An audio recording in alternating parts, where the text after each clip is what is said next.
All praises to Yahweh Ba'Hasham Yahweh Shai, Ba'Hasham Rakah Kwadash.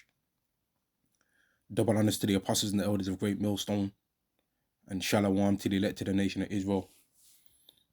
I'm gonna be talking about how the thing that people call reality is gonna be changed, man. Alright, because people's perception of what can actually happen right now in this world is skewed, man. Right, there's certain things that people hear about, and when people speak from things regarding the Bible, and they don't think that there's any possibility that those stuff could ever happen. But that happened in the times past too, right? This is Matthew chapter 24 and verse 36. But of that day and hour knoweth no man, no, not the angels of heaven, but my Father only. So even Yahweh Shai doesn't even know exactly when these things are happening. These things are going to take place. Yahweh Shai doesn't even know the time. So for people to ask us when these things are going to happen is stupid, because Yahweh Shai is right, can see Yahweh right now as we speak.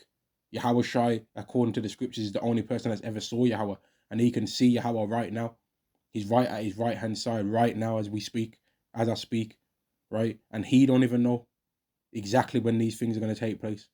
He knows that they're going to take place, but he doesn't know the exact time. So asking us exactly when is stupid. I'm proud, man, for all you people that do that. Verse 38, for as in the days that were before the flood, they were eating and drinking, marrying and giving in marriage, until the day that Noah entered into the ark, and knew not until the flood came and took them all away. So also shall the coming of the Son of Man be. So people's reality changed in that time. Once they started seeing the rain coming from the sky that they'd never saw before, they realized, oh, what Noah's been saying is true. Just like how when people start seeing that the world becomes completely cashless, they're going to start realizing, hang on, that man said that. That man said that. Oh, I saw this on that video that time. Oh, I saw this person say that before. That happened before. I remember somebody saying about something about that, right? And they're gonna remember that they heard these things. They're gonna remember that they heard it, man. They're not gonna be able to say, "Oh, I never heard that before. I didn't know that this was." They're not gonna be able to say, "I didn't know that this was gonna happen," but their reality is gonna be changed in that time, man. And then fear is gonna come upon people when their reality changes. Jeremiah chapter 30 and verse 6: Ask ye now and see whether a man doth travail with child. Wherefore do I see every man with his hands on his loins, as a woman in travail, and all faces are turned into paleness. And why are their faces going to be turned into paleness? Because their realities are going to be changed, man. The things that they thought was going to take place on the earth, what they thought the future held, is not going to be what the future is actually holding. It's going to be something a lot darker than what they ever could have expected to see, right? The things that they thought was going to be the things that was going to govern the world and make the world be flourishing. They're not going to see those things, man. They're going to see something completely opposite to that. And then people are going to want to try and get right, but it's going to be too late for them, man. Amos chapter 5 and verse 18, woe unto you that desire the day of Yahweh. To what end is it for you? The day of Yahweh is darkness and not light. And when you speak to these Christians, man, right, if you ever spoke to a Christian, they actually believe, they always mention this rapture thing. And even the ones that actually might have heard about what the charagma is in Revelation 13 and 16, and they know what it actually is, they actually think that they're going to be taken off the earth before having to even decide whether they or reject that. They think that they're going to just leave the earth before that. But here's the question to these people: what makes you think that you're so special that you deserve that to happen? Who the hell are you that you should be able to escape having to reject that verse somebody else? Now, there's some people that are of the elect that Yahweh had mercy on to where they didn't have to fight against having to reject that, and they're in the spirit world right now. That happened recently, in fact. A man of older age.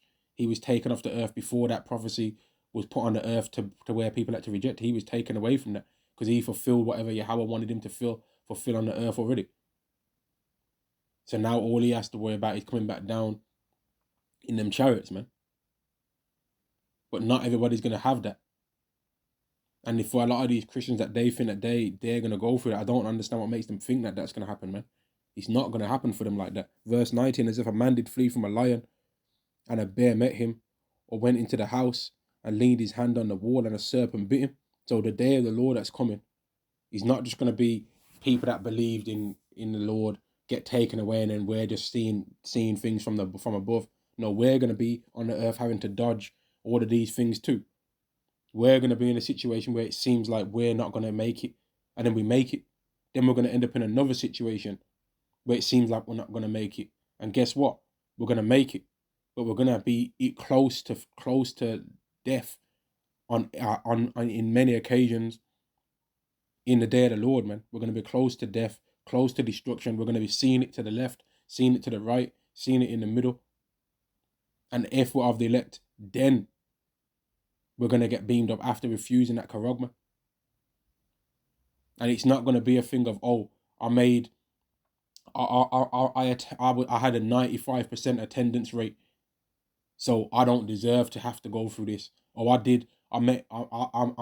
able to make, as I was able to edify on the streets, and I was edifying on the internet too. So I shouldn't have to go through nothing. It's not for us to say what we should or shouldn't have to go through, because Yahweh Shai, he had to go through everything. And what did he do wrong? Nothing. So in a lot of cases, the greater that a man might be in the spirit, the more he's going to have to go through, man. The more Yahweh is going to require of him to prove that higher level of faith that Yahweh installed within him in the first place. So thinking that you're going to escape every single situation is stupid, ultimately. The better thing to do is to just assume that you're going to go through the worst things that a member of the elect might have to go through, and prepare your spirit to have to deal with that, man. Rather than thinking, nah, the Lord loves me. I know that the Lord loves me. He would never make me have to fulfill Revelation 24. Nah. I got a personal relationship with the Lord. He'd never put me through that. Why wouldn't he? What did he put his son through?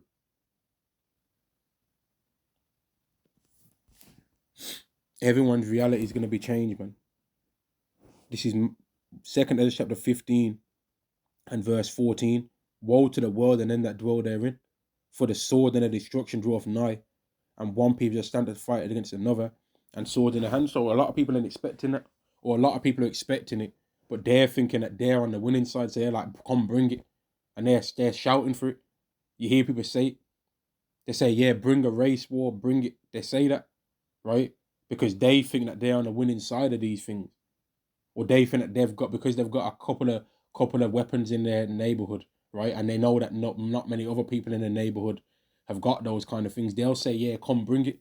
But they don't understand that maybe 100 miles away, Yahweh's already preparing somebody else that's way more carnal than they ever thought that carnality could get to. He's got ready to prepare to set up against that person that's been calling for that day to come. You see? Yahweh could have a person like 100 miles away that he's designed and created and been crafted to prepare for when that day comes, that person just so happens to end up right in front of that person that was shouting and screaming for that day to come, and shows them that day wasn't built for that. Verse 16, for there shall be sedition among men and invading one another. They shall not regard their kings nor princes, and the course of their actions shall stand in their power. So to a certain degree in that time, it's going to be about, in the earthly sense, the survival of the fittest. But then ultimately, in the spiritual sense, it's going to be about survival of those that have the most faith. But there's going to be certain people that are going to have the carnal aspect covered, that are going to be able to overcome other people in carnality. But when they end up meeting against people that have the faith aspect and the spiritual side, that carnality is not going to work. But when a scoffer meets another scoffer, the scoffer that's able to handle things better in the carnal sense is going to win. But none of those scoffers that have that carnal aspect covered are going to be able to handle anybody and be able to win in a situation against anybody that's of the elect to the nation of Israel. It's not going to work for them. They're going to fail in that state. Verse 17, a man should desire to go into a city and should not be able. So several cities are going to start getting changed, like how they're trying to do with Oxford and all of that. They're trying to turn every single city into a smart city. And people don't expect these things to happen. They think that they're just always going to be able to go everywhere they want to go, right? They think they're just going to always be able to do everything they want to do. They think that there's always going to be stock of their favorite cereal in the store, you know? They think they're always going to be able to go to the McDonald's drive-through when they wasn't even able to always go through that in the lockdowns, man.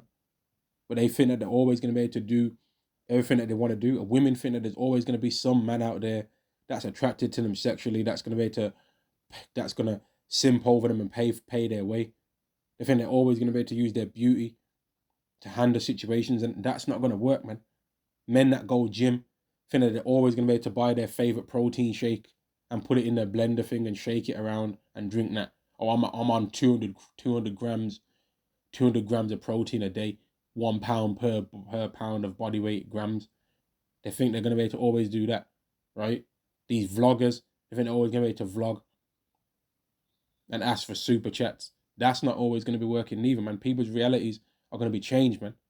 I can't remember which place it was in the world, but there was a time where sharks were swimming down the highway, man, because there was floods and sharks were swimming down the highway. You understand how mad that is? Sharks swimming down the highway. There's certain animals that we hear about and we know that they exist, but we ain't seen them. For example, kangaroos, man. Right? I was looking into things on kangaroos, and kangaroos are big, man. 8 foot. Kangaroos can get up to 8 foot tall, man, and 200 pounds. 8 foot and 200 pounds, man. But if you ain't never seen one before, you'll be like, oh, nah, they're not that big. I don't believe that they're that big. But if you ever saw one, then you'd realize that they are that big. But over here where I'm living, you ain't going to see that more than likely. You're more than likely, unless you have to perform some kind of miracle, you ain't going to see a kangaroo over here. But there's people that don't think that big cats live in the UK, right?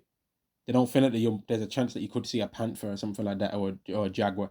They don't think that there's a chance that you could see that kind of thing. But they exist over here, though. And the point I'm making is that people's realities are going to change, man. Verse 18, for because of their pride, the city shall be troubled, the houses shall be destroyed, and men shall be afraid. And why were people proud?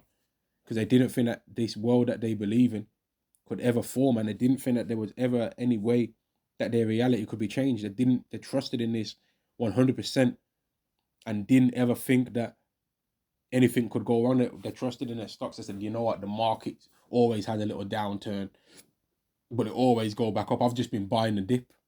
Which if someone made some money from stocks and they have the elect, fair enough, man. Yeah. But you can also lose that same money in the same way too. Just like how if a brother goes gym and he knows how to fight and all that, fair enough, man. That's all right. I ain't got a problem with that personally, me. I ain't got a problem with that. But if we trust in that, Yahweh can set up somebody that could have made it in the MMA, but they never really went there because they had some mental issues, and sets that person up to fight you. And now you, because you was trusting more in fighting, you're gonna get shown that actually your fighting skill was not as on point as you thought it was, man. Or Yahweh can just hurt your health, and now all that fighting stuff goes out the window if you get hit with a plague. That fighting stuff, a double jab right hand, don't mean nothing when you're coughing and spluttering all over the place. That don't mean nothing then. That don't mean nothing, man. Let me carry on. Verse 19, a man shall have no pity upon his neighbor, but shall destroy their houses with a sword, and spoil their goods because of the lack of bread, and for great tribulation. And people didn't think that that could happen. They don't think that that could happen. They don't think that their neighbors would go against them, because they invite their neighbors over for a barbecue every summer. The neighbor brings the beers, right? Another neighbor brings the sausages, or another neighbor brings a mean potato salad, right? And then another neighbor brings the burgers, and everyone just brings certain things, and they always have a barbecue. 10 households are in the neighborhood, always have a barbecue. But they don't know that one neighbor's envious of another neighbor, this neighbor's envious of that neighbor, this neighbor's committing adultery with that neighbor's wife. They don't know about all of that. And they don't know that when people get hungry, they change. And people's realities are going to be changed, man. It already happened, man. In 2020, March. And for anybody that was in a store that day or that day, the day either before or the day during when they said that that lockdown was going to take place, man, people in them stores were demons, man. I was in one. And it was like a lesser version. It was like a lesser version of World War Z, man. That scene where they're in the shop, man, and everyone's just running around scurrying and that. People are watching you with a full trolley and that. They're looking at you sideways. I had one Jake try and argue with me because of having things in my trolley and that. So people was already showing themselves to be demons in that time. They was already showing themselves, man.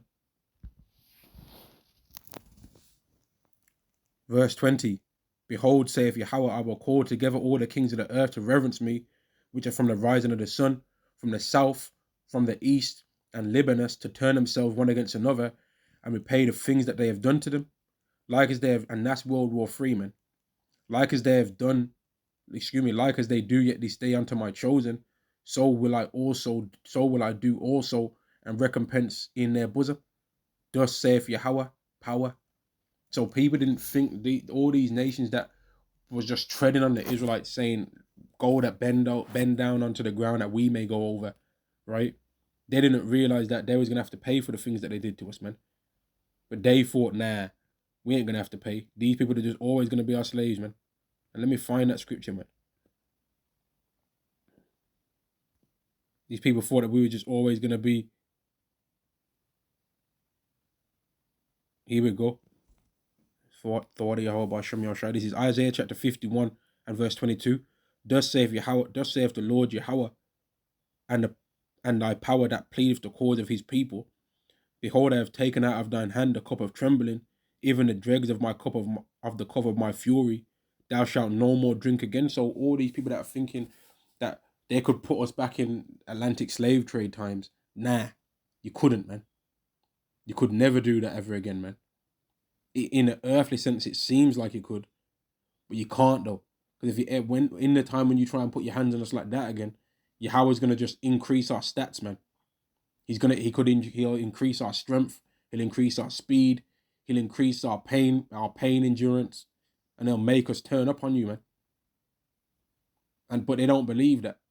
They don't think that could happen though, because Yahweh's harnessed their reality to make them proud. But he did the same thing to Pharaoh, man. I was reading the story on the Exodus, right? And Yahweh knew exactly what he was going to do to that Pharaoh at that time, before that Pharaoh even existed, man. He told Abraham that the Israelites are going to leave out of the land that they go into captivity, and when they leave, they're going to leave with great substance. And then when Moses was alive on earth, who was going to be around in the fulfillment of these things, he repeated the same thing and told Moses that was going to happen, man. He told him, when the Israelites leave, they're going to leave with a great substance. He told him that. But the Pharaoh at that time, he thought that he was just ruling over us and that he had power over us, man. No, he was set up to do that. But when his reality changed, though, when the firstborn started dying, though, which is the reason why we keep the Passover, man. His reality changed then. And Yahweh still kept hardening his hearts then. And not only did he harden his heart, but the scripture said he hardened the Egyptians' heart to make them all go after the Israelites in that time, man. And then when they caught us when they was trying to cross the sea, right, on the dry ground, he broke the wheels off their chariots. And then when they tried to run back and say, you know what, their God's fighting for them and we ain't going to be able to overcome them, Yahweh wasn't feeling them returning back onto the land. He crashed them all over the place in the waters, man. So that he could show the Israelites that he means what he says when he says he's going to save them, man. And that's what he's going to do to you new Egyptians, man. Verse 22. Thus saith Yahweh power, and the power that pleadeth his cause of his people. Behold, I have taken behold, I have taken out of thine hand the cup of trembling, even the dregs of the cup of my fury. Thou shalt no more drink it again, but I will put it into the hand of them that afflict thee, which have said to thy soul, bow down, that we may go over, and has laid thy body as the ground and as the street to them that went over. So they've tried to just use us as a stepping stone, man, for their success. They've did it. And then now that they've got the ability to try and keep the society going without us, now they're trying to say, you know what, man, y'all never really did nothing anyway. That wasn't you. That was your ancestors that did all that work. So you ain't got no claim to this. Why are you complaining about something that you never went through? But people complain about things that they never went through every single day on this earth. People are always complaining about things that they've never went through. in this world, man. They're always trying to get glory for works that they didn't do as well. These Edomites love to mention how their people make everything and make this and make that. They love to say that. They love to benefit glory in the works of others that they didn't do. They like to do that. But then when it comes to us mentioning, yeah, you need to pay for this as well. Oh, that wasn't me. But like I said, man, all these people's realities are going to change, man. Everyone's reality is going to change. And that's the main overall purpose of this lesson, man. That everyone's reality is going to change and they're going to realize that Yahweh exists. They're going to start seeing things, just earthly things they're going to start to see and be like, what the hell is this? Because a lot of people think that, you know what, let me read this scripture. First Thessalonians chapter 5 and verse 1.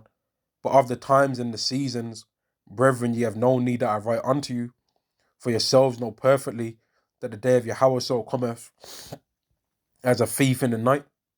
So it's going to come in as a thief in the night, man. It's going to come when people don't expect it to come. People that are scoffers in this world, it's going to happen at a time where they didn't think. It's going to come when they are thinking that the world is actually going to go its best. Verse 3, for when they shall say peace and safety, all right? So when they think that the world's safe and that everything's flowing in a nice time, in particular, the elites of this world, when they think that they've finally achieved all the madness that they think about, right? When they think they've achieved their new world order, the great work and all that BS, when they think they've achieved these things, they're going to find out, actually, you've did everything that Yahweh wanted you to do so that he can destroy you, so that he can have made it be known the reasons why you deserve to be destroyed, man. Just like Pharaoh. Then sudden destruction cometh upon them as travail upon a woman with child, and they shall not escape. But ye, brethren, are not in darkness, so it ain't going to happen to those of the elect like a thief in the night, because they're going to have been continually looking for signs like, okay, this country's did that. Okay, everyone's upset with America now. So that's preparations for everybody hating the whore. Okay, the Karagma is getting pushed out. So it's not long, people are accepting it now. So there's not long left for the final destruction to come. Okay, people are taking the Karagma now. Okay, some people are getting beheaded for the Karagma. So that means I got to prepare myself because I might be next to get beheaded for not taking that Karagma. And that means that we're close to the salvation. So this ain't going to surprise me. If Yahweh Shai shows up real soon, it ain't going to surprise me. When we hear about World War III, nukes being shot off, it's not going to be surprising for us to think, okay, nuclear missiles are being shot at America. Well, Yahweh Shai is going to be showing up within the next 60 minutes then. Because that's how fast it's going to be. As soon as nuclear missiles get shot off at America, right? Babylon the Great, within the next hour, right? People are going to see chariots. That's how mad that is, man. I'm going to say that again, man, because it's true. When nuclear missiles get shot off at America, right? Within the next hour, man, people are going to be getting ready to see Yahweh Shai. Because he's going to be coming to save the elect from that place. Because the scriptures say in 1 hour, so get riches to come to naught. And Yahweh's not going to make those of the elect get destroyed in Babylon the Great, man. He's going to save them out of there. Verse 5, ye are all the children of light and the children of the day. We are not of the night, nor of the darkness. Therefore let us not sleep as others do, but let us watch and be sober. So we're supposed to see what's happening, man. But these other people, they're worried about other earthly things, man. Right? And they can't even understand some earthly things that we're telling them. When we're telling them that the RFID exists, right? They're saying, yeah, it exists, but it's just going to be optional. It's going to be optional, though. They don't believe that it's going to become mandatory to have it. They don't believe that. They think, nah, that would never happen. So when it happens, these earthly things, what are they going to say? And what are they going to say when they see these heavenly things, man? Because when chariots show up on the earth, right? That's going to further change people's reality. When something that's not from this earth in any way, shape, or form shows up, when the things that people thought was unidentified flying objects, right, show up and people can see what it is and have an earthly explanation as to what it is. They can describe the shape through things that they know from earthly shapes, right? And they can describe the things that come off these chariots through things that they can speak about through earthly terms that they have. Oh, their skin's extremely dark. Let's say they're black. Oh, his head and his hairs are white and like sheep's wool, and his eyes are red, but his skin's extremely dark black. That's the kind of way how these people are going to be talking when they see the things that's going to be coming off of these chariots, man. Then everyone's reality is going to be changed because they're going to see things that they didn't ever expect that they was going to see, man. And they're going to hear things that they didn't think that they was ever going to hear, and they're going to know that we was the people that was telling the truth about how the world works, man. Let me get what Yahweh Shai said. Let me get it, man. John chapter 3 and verse 12 in red letters. If I have told you of earthly things and you believe not, how shall you believe if I tell you of heavenly things, right? How can these people believe, man? All the heavenly things that we're telling them when they can't even believe what the charagma is, when you can see that it exists. I just got to keep saying that. You can literally see that it exists. You can go on the internet and research what it is. You can research that piece of equipment and you can see all the things you can do with it. You can see that you can clearly buy and sell with it. And you can see that it is a charagma. It is a thing that goes inside of the flesh. But people don't want to accept that that is what it is. Because that, when prophecy gets spoken of and you can find real world things that would make that prophecy get fulfilled, that's when the scriptures become reality. And a lot of people don't really like for the scriptures to become reality, man. They like it to be some hocus, you know. They like it to be some kind of spirit. It's always just spiritual things. We can just, it could mean this and it could mean that. But when you actually say, this is what it is on the earth, this is what I think, then it gets scary for them. Like how when you speak about Babylon the Great being America, and when you speak about how the lake of fire is going to be that view from the chariots of everyone that receives salvation looking down at America, and to them it is going to look like a lake of fire. That's when things start getting scary, because that could happen. That could happen.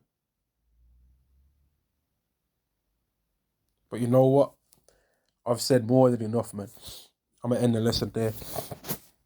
Shalom to the elected nation of Israel. All praises to Yahweh, Ba'ashem Yahweh Shai, Ba'ashem Makar Kodash, and Shalom to the elected nation of Israel. Shalom.